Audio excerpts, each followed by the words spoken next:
Militer Iran serang tentara Israel di wilayah ini.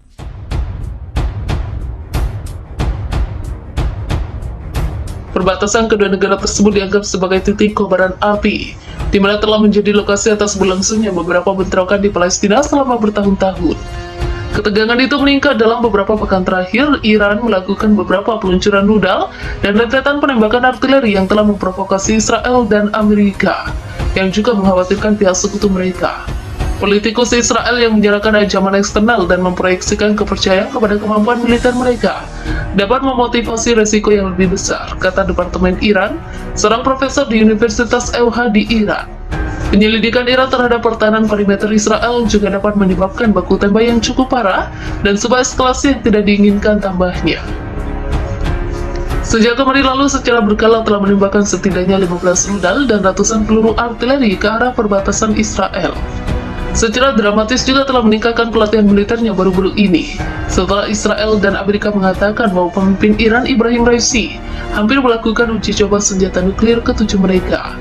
Baku tembak peringatan pada hari Rabu ini terjadi di waktu yang bersamaan saat Wakil Menteri Luar Negeri Amerika Serikat Wendy Sherman tengah mengunjungi Israel dan mengadakan pembicaraan 3 arah dengan sekutu lainnya, untuk menunjukkan bentuk kesatuan mereka menghadapi serangkaian peluncuran provokasi dari Iran. Hubungan antara Iran dan Israel semakin memanas belakangan.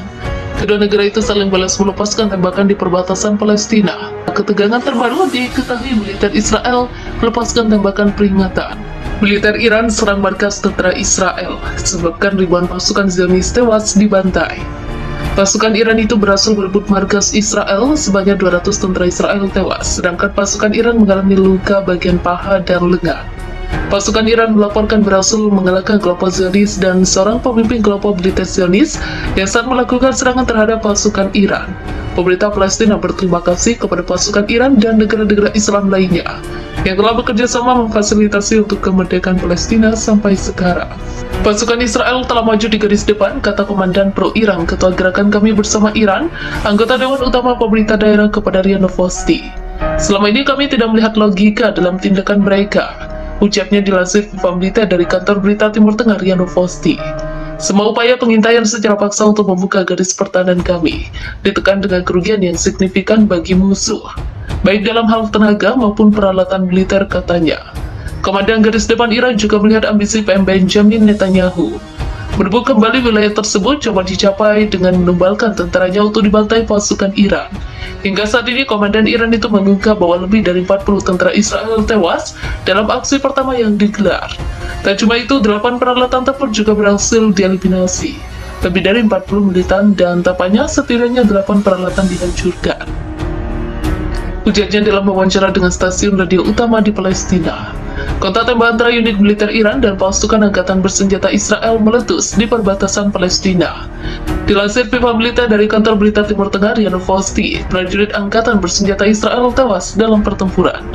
Tak hanya itu, setengah lusin peralatan pasukan PM Benjamin Netanyahu juga hancur.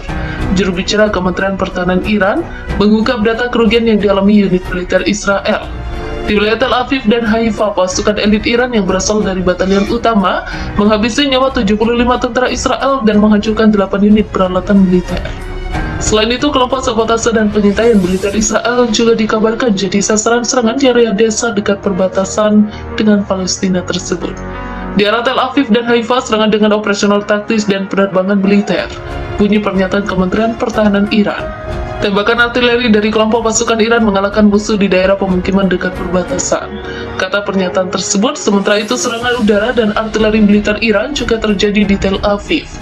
Dalam serangan ini, lebih dari 35 tentara Israel tewas. Selain itu, sebuah Wizard D-32 A18-122 mm juga dieliminasi. Di arah Haifa, lebih dari 35 prajurit Israel, 6 kendaraan dan sebuah Wizard D-30 hancur akibat kebakaran dalam sehari, bunyi pernyataan Kementerian Pertahanan Iran. Kami sekali lagi dengan tegas memperingatkan para musuh yang melakukan provokasi melalui pelepasan tembakan artileri dan pengeras suara di lintas perbatasan, tambah juru bicara Iran menurut kantor berita terkini. Perbatasan kedua negara tersebut dianggap sebagai titik kobaran api, di mana telah menjadi lokasi atas berlangsungnya beberapa bentrokan di Palestina selama bertahun-tahun. Ketegangan itu meningkat dalam beberapa pekan terakhir. Iran melakukan beberapa peluncuran rudal dan rentetan penembakan artileri yang telah memprovokasi Israel dan Amerika, yang juga mengkhawatirkan pihak sekutu mereka. Politikus Israel yang menyalakan ancaman eksternal dan memproyeksikan kepercayaan kepada kemampuan militer mereka dapat memotivasi resiko yang lebih besar, kata Departemen Iran. Seorang profesor di Universitas EUH di Iran, penyelidikan Iran terhadap pertahanan perimeter Israel juga dapat menyebabkan baku tembak yang cukup parah dan sebuah eskalasi yang tidak diinginkan tambahnya. Sejak kemudian lalu, secara berkala telah menembakkan setidaknya 15 rudal dan ratusan peluru artileri ke arah perbatasan Israel. Secara dramatis juga telah meningkatkan pelatihan militernya baru-baru ini. Setelah Israel dan Amerika mengatakan bahwa pemimpin Iran, Ibrahim Raisi, hampir melakukan uji coba senjata nuklir ke-7 mereka.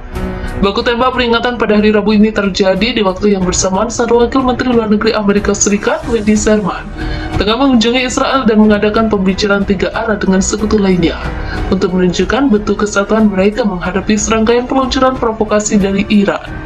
Militer Israel memiliki sistem pertahanan udara canggih bernama Iron Dome.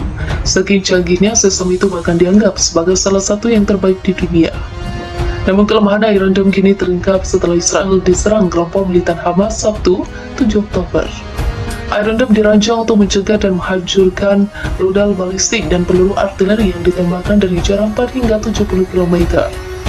Sistem pertahanan udara ini dikembangkan pada tahun 2000-an oleh Rafael Advanced Defense System. Namun Israel pertama kali menggunakan Iron Dome untuk melawan serangan roket Hamas pada 2011. Baterai Iron Dome biasanya terdiri dari beberapa unit peluncur, unit radar, dan unit kontrol. Satu baterai dapat melindungi area sekitar 150 km persegi. Salah satu ciri khas sistem ini adalah kemampuan yang mencegah roket yang diproyeksikan mendarat di area kosong. Namun bahkan militer Rusia Yuri Knutov menyebut Iron Dome juga memiliki kelemahan yang dapat dimanfaatkan oleh musuh. Menurutnya, Iron Dome akan kebobolan jika terjadi serangan yang melibatkan setidaknya 100 roket. Jika terjadi serangan yang lebih intensif dan melibatkan setidaknya 100 roket, Iron Dome biasanya gagal melakukan tugasnya, kata Knutov dikutip dari Sputnik Global News.